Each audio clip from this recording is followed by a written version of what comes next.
My name first? Yeah. Okay. Chris Russo. I'm from West Hartford, Connecticut, and didn't really grow up in a religious or in a spiritual home.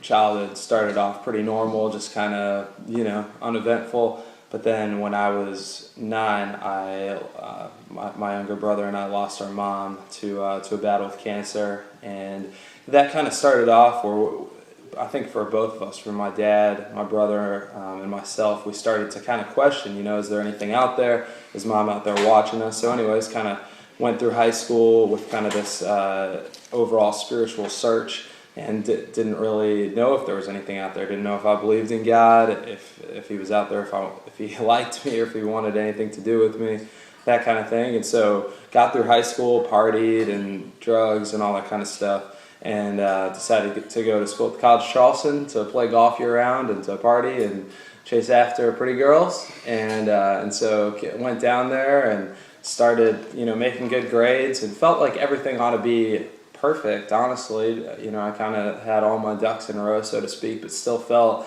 this kind of nagging sense like there was more to life, but just didn't know what it was. This guy that was living with me my freshman year, his name was Ashwin, and he was a Christian. There were 3 other guys living with us, but there was something different about him. I felt bad cussing around him. He invited me to this Christian event, and so I went to it. I actually went high because I thought I couldn't understand the philosophy of it all unless I was under the influence of something.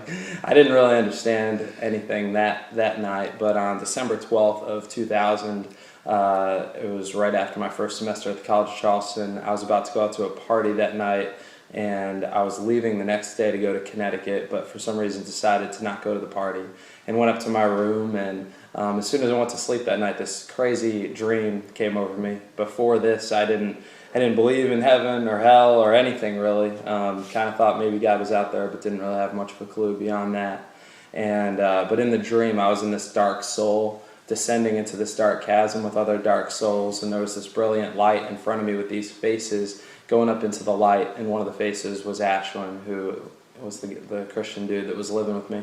So I woke up from the dream at around midnight, and was convinced, based on how real the dream was, that I wasn't straight with God. It'd be tough to describe why from that dream, why I didn't just write it off as just some crazy dream, but it was so real that I knew that there was more to it than that. So I stumbled into Ashwin's room and kind of told him what my experience was, and he asked me if I wanted to ask Jesus into my heart. And so he led me in a prayer, and I just asked him to come in and do whatever it is he wanted to do in my life. And I remember just feeling a light and a life inside right after that I had never felt before. He let me read his Bible that night, and I read it for a few hours and knew that everything was about to change. And so kind of went from there, and there's a lot to the story, but beyond that, just kind of got connected into this ministry on campus, and started reading the Bible more and more. Began pursuing a call for ministry, and I'm a pastor now, married, 2 kids, and ultimately just trying to grow to know Jesus more every day. So that's my story.